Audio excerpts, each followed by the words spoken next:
Greetings from Khazad-dûm.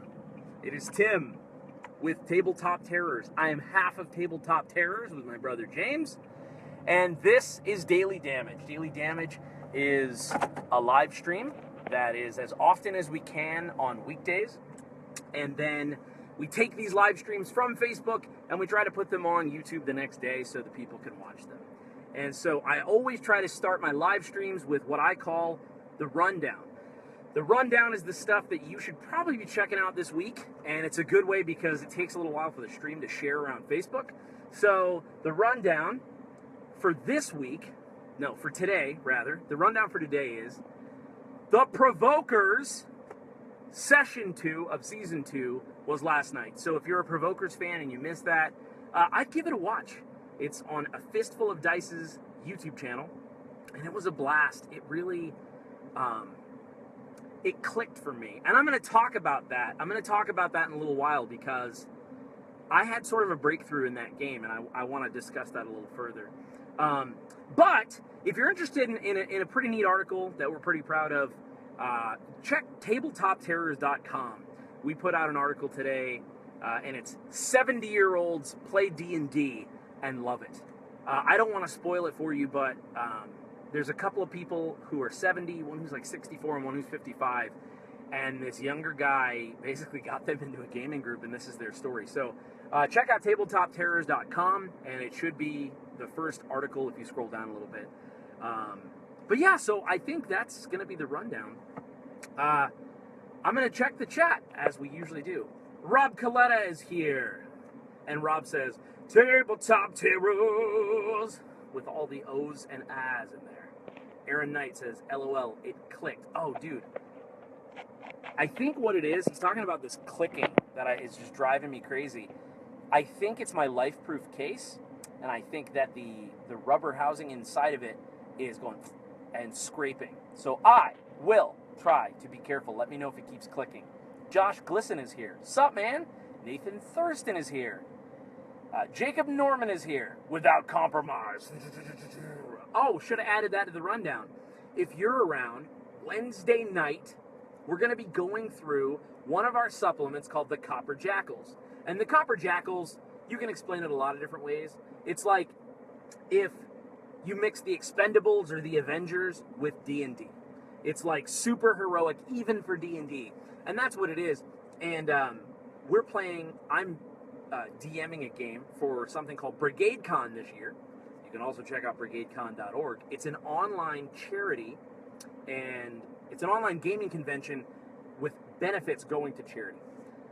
We're running a game, a Copper Jackals game at Brigade Con this year, and so this coming Wednesday at 10 p.m. Eastern on the channel, we're going to be going over making a Copper Jackal, and all the guys who are in the game are going to be kind of brainstorming and coming up with, it's like a little session zero. It's going to be really relaxed, but join us for that. I think it's going to be a lot of fun.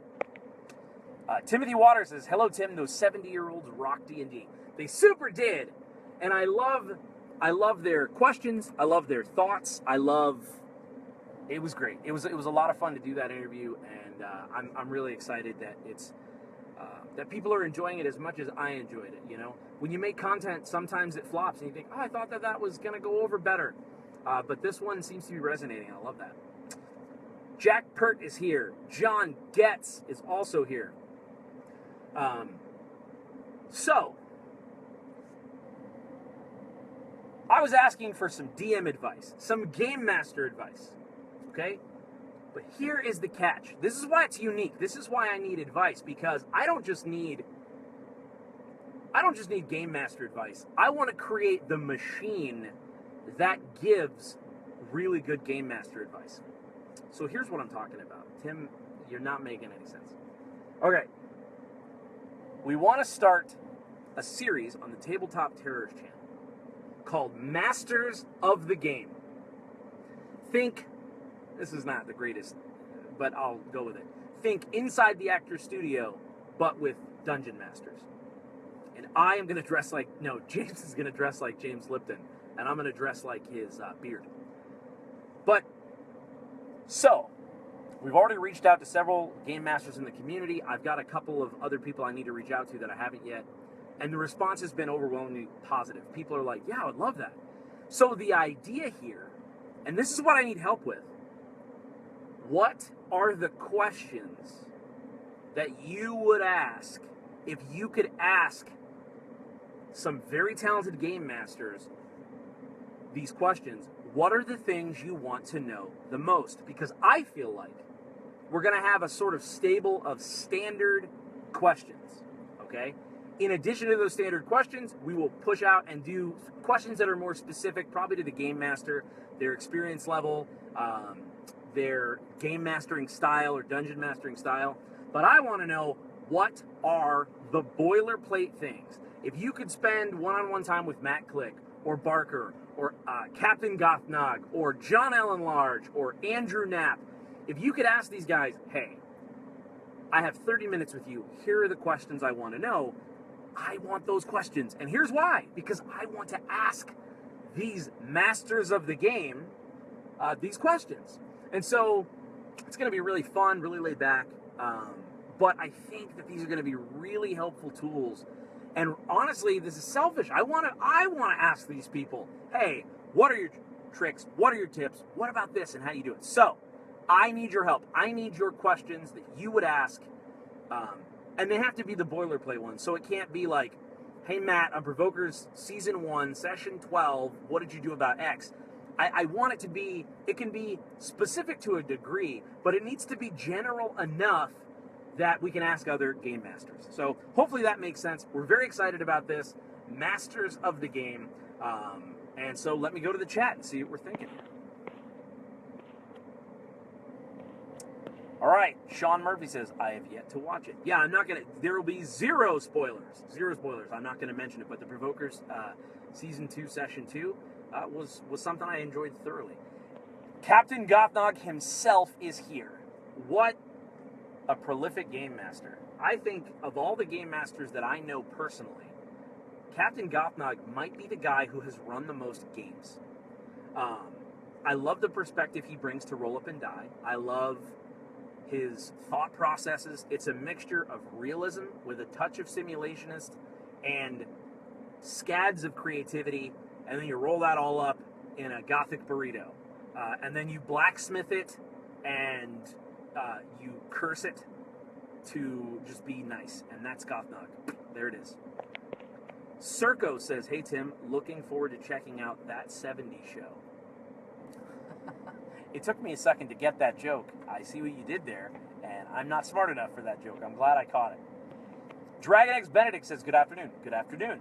Happy Monday to you all. How's everybody doing? I'm feeling pretty great. It's a good day so far. It's been a really good day. I don't know. Felt like it was a really productive weekend. We got to meet Doug the Mage on the Tabletop Terrors YouTube channel, which is so fun.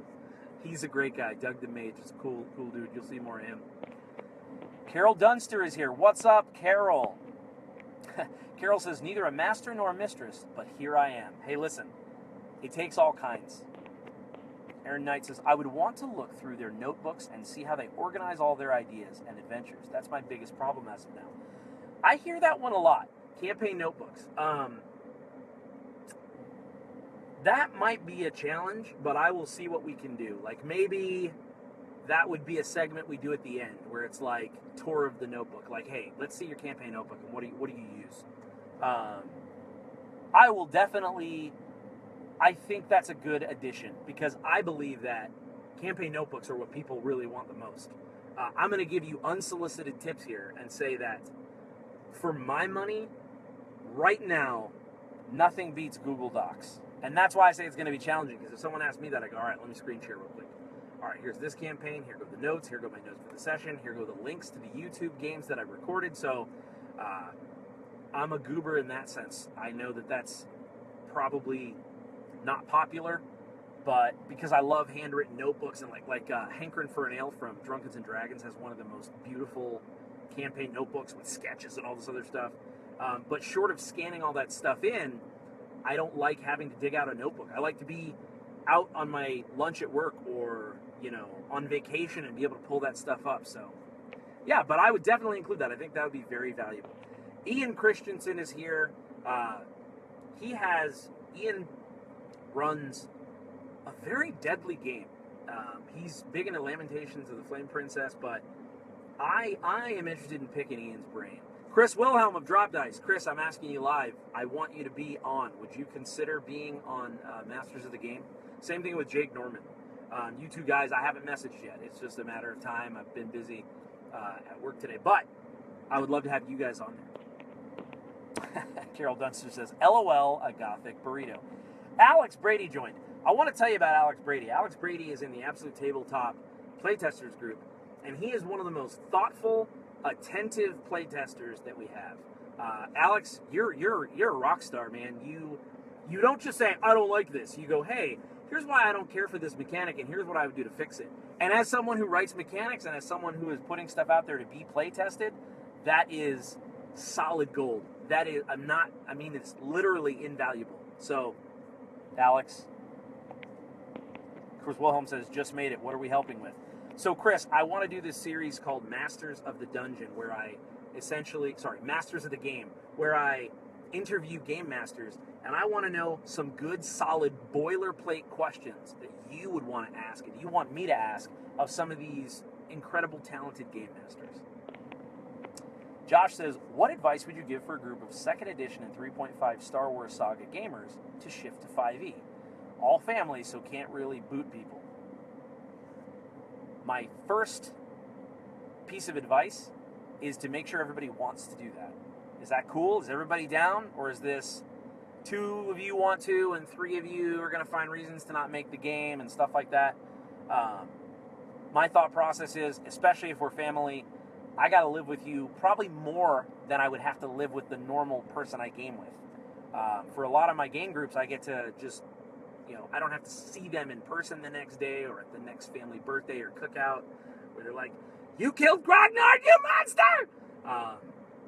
So my first thing would be, okay, you want to make the transition. The second thing I would do is I would get the system reference document. It's free rules. It's the basic rules for D&D. Well, there's the basic rules. I would get the basic rules. It's free, so everyone can sort of read it, and you can just kind of dive in. Something else I would do is, honestly, I would probably suggest Matt Click's Provoker's game. Go to A Fistful of Dice's Facebook, and you could either go there or his YouTube channel. Basically, find the Provoker Season 1, Session 1.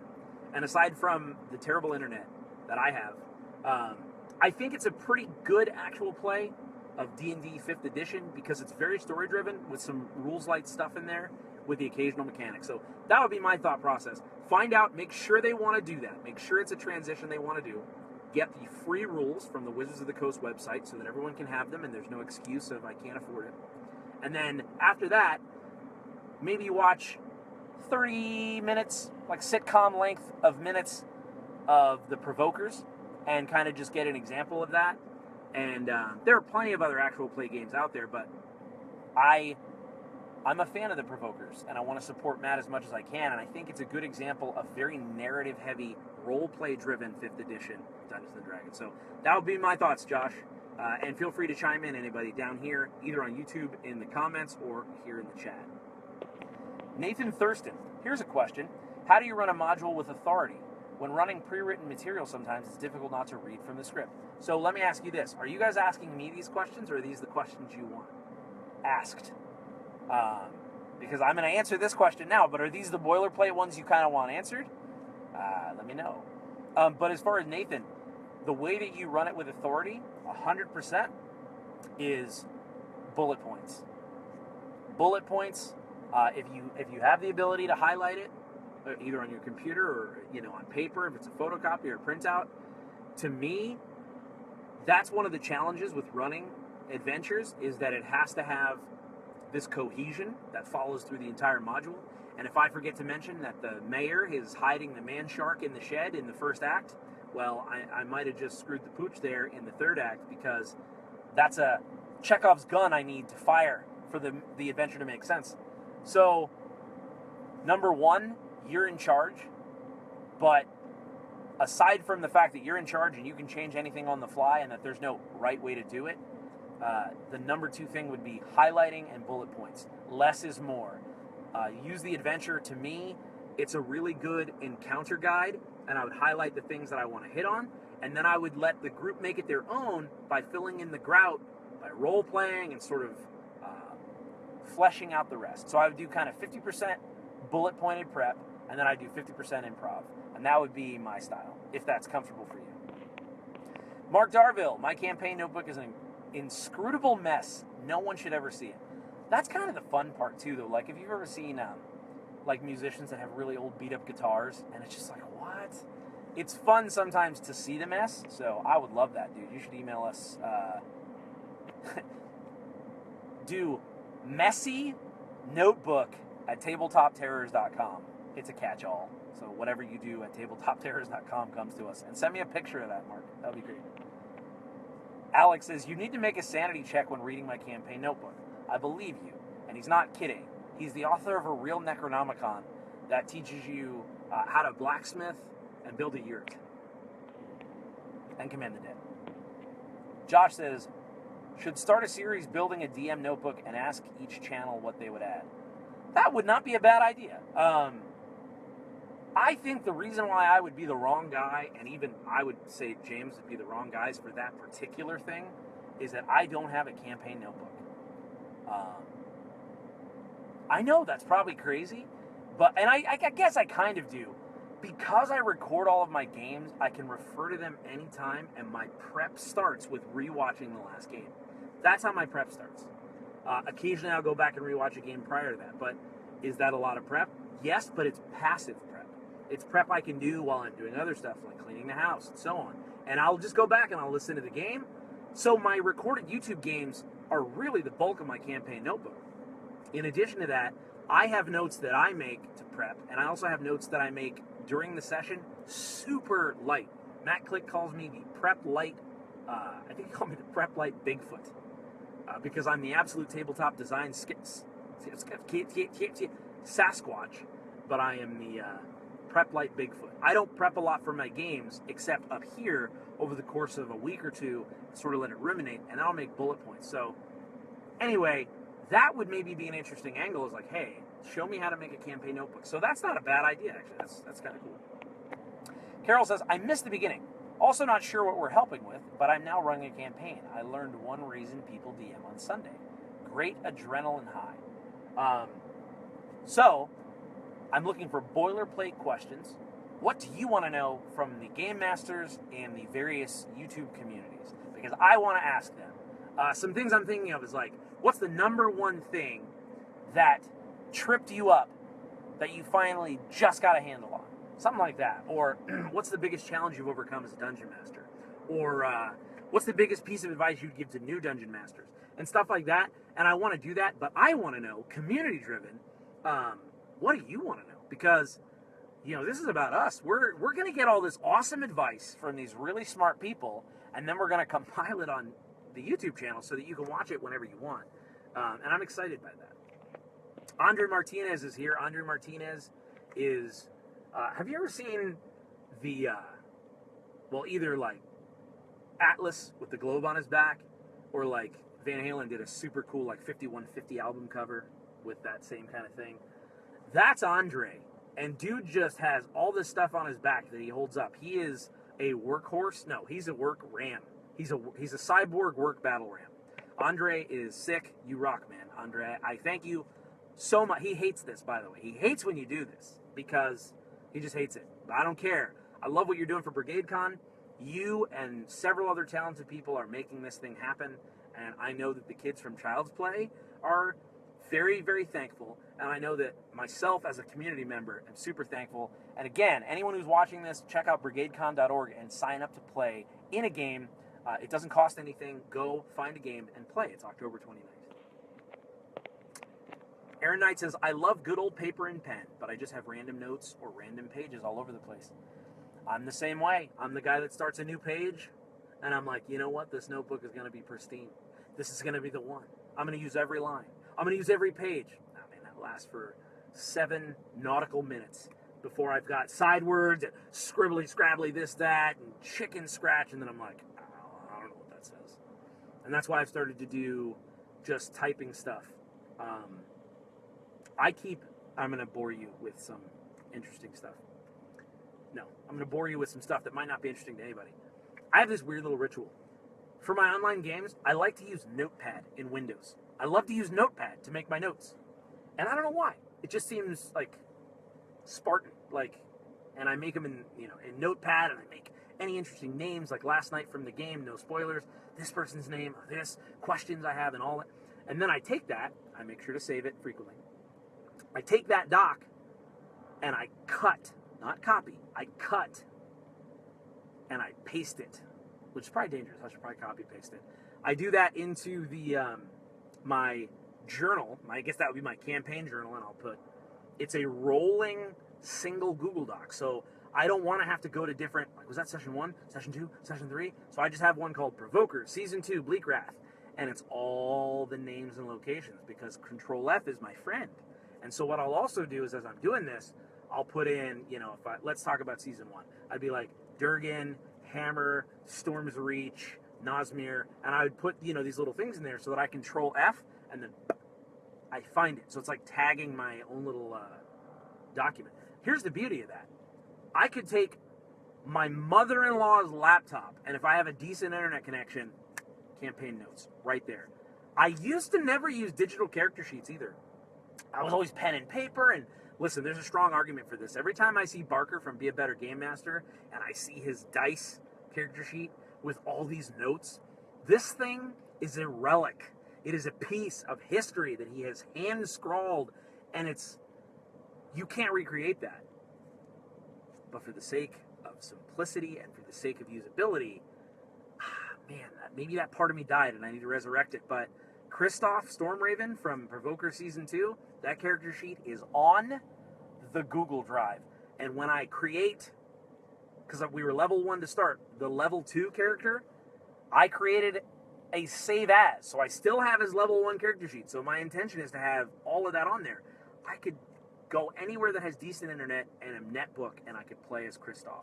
So anyway, rant over, but that's why I've sort of moved to doing all that stuff online. And I know it tears the heart out of the pen and paper users.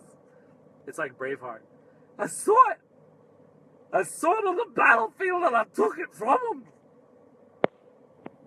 John Harrow says, what world knowledge is worth keeping in your head, and what is worth having immediately visible during a session? So here's what I should have said earlier. Because again, I don't know if you're asking me these questions, which sounds so stupid. I should have planned for this. It's like, no, dummy, we're giving you the questions we want to ask these game masters. I'm assuming all of these questions are for the game masters, unless you say, Tim, can you answer this right now? Ian Christensen, who's your favorite GM, and what is it you admire about their style or technique? My favorite GM is probably Matt Click. And that's a toss-up. And I play with a lot of game masters, so I don't know. I'm not trying to hurt anybody's feelings, but here's why. Because there's a lot of nostalgia tied to the Provokers and how that helped me develop as a person and start an RPG company. But Matt Click is the master of pacing. He's the master of a cohesive story. So he also doesn't go too big too fast, which is one of my biggest problems. He can pace and slowly boil you to a fever pitch and then cliffhang you at the end. And I think that's why Matt Click is my favorite game master. He's also the game master that I learned the most from right away. I was like, oh my God, there's a way to do this? Wow. My games used to last 8 hours. I didn't have any beginning, middle, or end. And he was the first game master that I played with. I was like, oh my God, duh, he's telling an actual story, and we have a session limit of about 3.5, 4 hours. So, yeah, that's what I would probably go with. But Ian, again, these are probably questions that you want me to ask them, and I'm going to stop answering the questions because I'm not going to call myself dumb again, but I'm doing a bad job right now. All right. Josh says, I am what you looking at. I'm well aware of the Provokers. Thanks for advice. Josh, I always forget that that's who you are, and I'm sorry. And here's the thing. I've made assumptions before, and I get flack for it, because I'm like, okay, so check out the Provokers, And some people have said, well, what if they don't know what the Provokers is? Not everybody knows what it is. And I'm like, come on, guys, I can't win. Like, give me a break. Alex Brady says Critical Role is also pretty dope. Yeah, Critical Role is pretty awesome. I have checked them out since. My favorite games to watch, my favorite games to watch, Acquisitions Incorporated. Listen, love it or hate it, Chris Perkins knows how to play to his audience, the players. He knows how to wrangle them in and take all their offhanded fart jokes and turn it into a story with beats and fun and action and some role-playing and rewards. I think Chris Perkins, more than any other game master, understands how to listen to the fart joke and create an interesting story beat from it. I don't know how I would wrangle the guys from Penny Arcade and Pat Rothfuss and all the... I mean, like, he kills that. So those are my favorite games to watch. Acquisitions Incorporated is like summer blockbuster movie for me. Is it the Oscar winner? No. But gosh, if it isn't just so fun. These are some great questions. These are some really good questions. And I am catching on now, and I am not answering them live. But these are fantastic. Tyler Hurst is here. What's going on? Andre Torres is here. Dragon X Benedict, Ben Buckner, Tyler Hurst. Oh, these are great questions.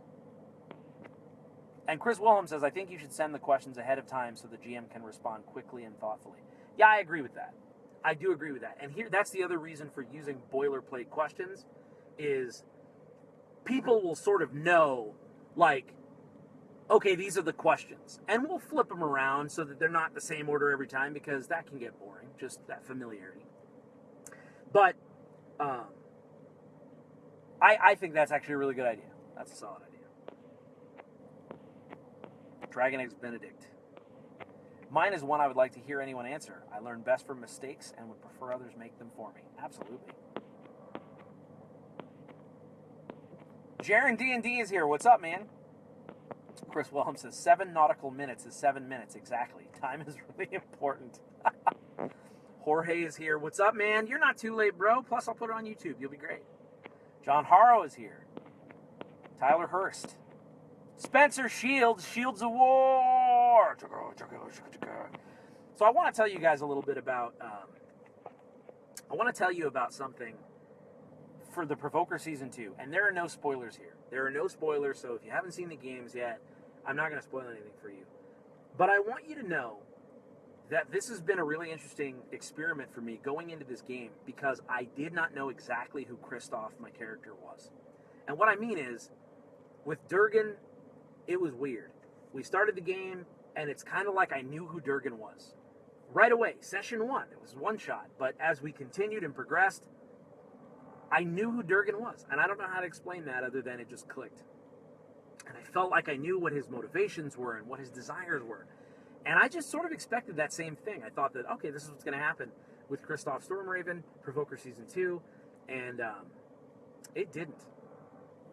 And so the whole first session, I did not know what my character wanted. I didn't know what his motivations were. I had an idea, but they were so kind of big and broad that I didn't know what to do. I didn't know what to press for. I didn't know what to say.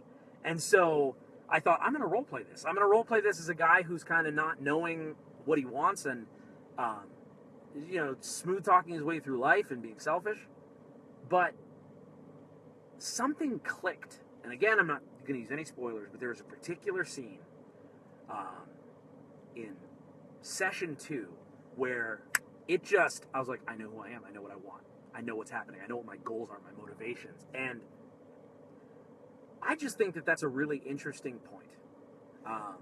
So if you're playing a character, give that character some time.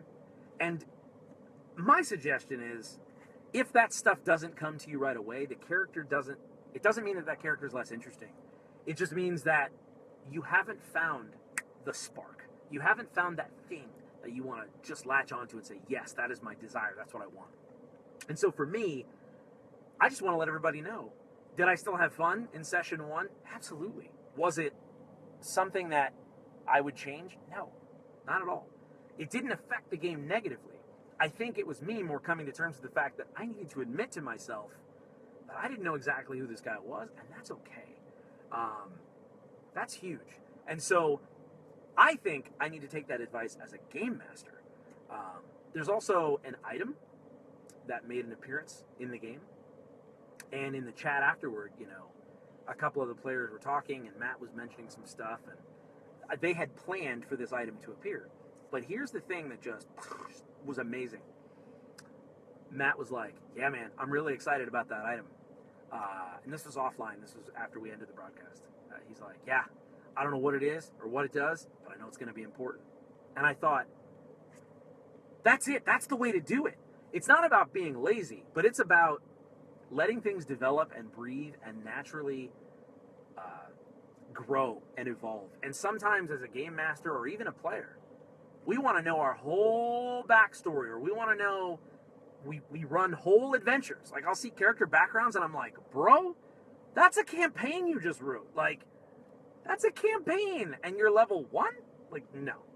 And so it's okay to have these big, wide blank spots and figure it out as you go, because when you do figure it out, it clicks and it's exciting, and it's something that you can't replicate, I think, by just formulating and fabricating, like, well, let's see, I want this to be my motive and this to be my goal. Can you do it that way? Yeah. And if you have a very clear picture up front, like I did with Durgan, that's choice. That's primo. That's what we want. But if you don't get those warm and fuzzies, or that full, like Hellraiser puzzle box, no, that's probably not a great way to do it. If you don't get that sort of aha moment about the character, even after one session, it doesn't mean you need to change characters. It doesn't mean you need to even change directions. It's that maybe you just need to give it a little bit of time until something in the game interests you enough that your character responds or reacts. Then you go, that's what I want. So I just wanted to share that, because I wish that I could have known that sort of going in, because it felt very weird not knowing exactly how to respond to some situations. I'm like, I don't know how he would respond to that. But now I feel like I have a clearer picture than ever. So keep the questions coming. I think this is great. So John Getz, this is a question for me, I think. He says, I don't think there's enough time for a full delve here, but if you create a survey or link a Google Doc to collect ideas from the Tabletop Terrors page. That's actually really, really, really smart. I think, you know what I'll do? I am going to make a Google survey, a Google form, because then people can fill it out, and then it's all in a spreadsheet.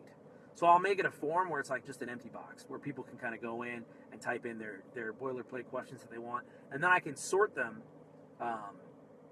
by similar questions. That's actually really brilliant. Thanks, John. I didn't even think about that, man. You guys are awesome. Chris Wilhelm says, I've been using City of Brass for my campaign organization. It's pretty nice. I like it better than Obsidian Portal. Why? Why do you like it better? Nathan says, if the games we play are almost always online, I see no reason not to embrace the conventions provided by the computer or laptop or tablet that we play on. If I'm sitting around the table, pen and paper is perfect and awesome. If I'm at my PC, there are tools for me to use. That's actually a good way to put it, kind of thinking of it that way. I'm playing in person, pen and paper. I'm playing on the computer.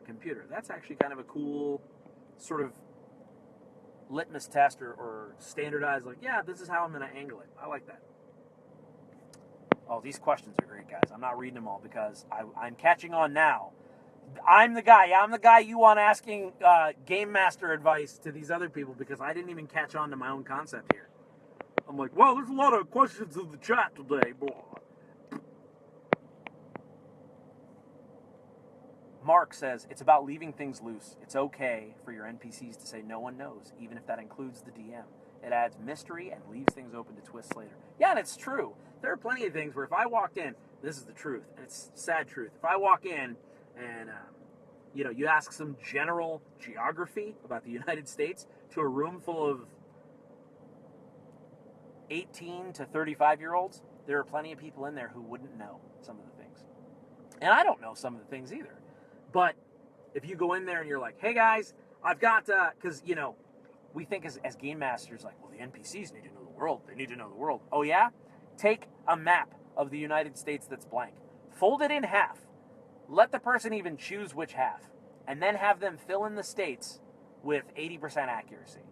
And I don't think it's going to happen very often. And that's just, so my point is that the NPCs who don't have the tools we have at our fingertips or the formalized education that we have would stand even remotely the same chance of being able to know the world as well as a human being in a first world society nowadays. So hopefully that makes sense. But yeah, that's a really good point. So Chris answered my question about City of Brass. He says, I think the format in City of Brass is set up better. The built-in tools feel more natural to me. When I use Obsidian Portal, I had to use HTML scripting to make it look better. City of Brass is good on its own. That's actually cool. There are a few people that I see that use City of Brass. Some people I follow on Twitter use it and sing its praises. I think it's time for me to kind of maybe try that out. Let me ask you this, Chris. I want to know this, and be honest. Do you find that keeping up the City of Brass stuff takes as much time as, say, prepping a game? Like, what's the sort of time sink? Because that's my biggest concern, is that by the time I've logged all this stuff, I am using valuable prep time or time to make content for Tabletop Terrors or Absolute Tabletop. So what kind of time thing is there? Are you feeling like it's pretty quick? And do you have a pretty good streamlined workflow of transferring, like, okay, I just ran a game, time to plug it in? Or do you plug it in before the game and then refer to it? Maybe that's how I would do it. So that's really good, man. I'd be interested to see how that goes. But I think that's going to about do it for today, guys. I really appreciate you spending your time. It's awesome always talking to so many people. You guys are smart. You're a great community, and I don't know, it's fun. You're fun to talk to, and it's great to bounce ideas off of. I feel like we're all at some huge, gaming table, just kind of riffing.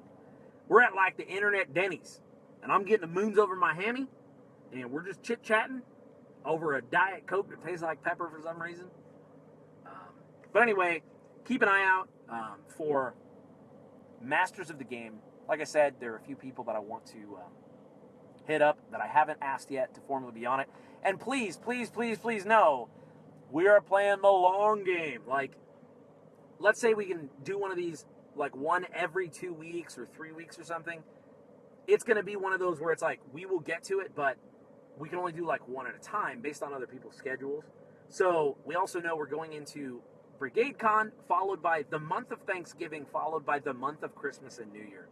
And the New Year. So we will continue to do this, but even if it's a little while before it gets going, or if it's a little while before you see the next one, just know we've got the list, and if we've talked to you about doing it, we won't forget about you, but it's just a matter of sort of managing that and making sure that we can make it, fit it into the workflow so that it stays fun, and that the tone of it is still educational and relaxed, if that makes any kind of sense.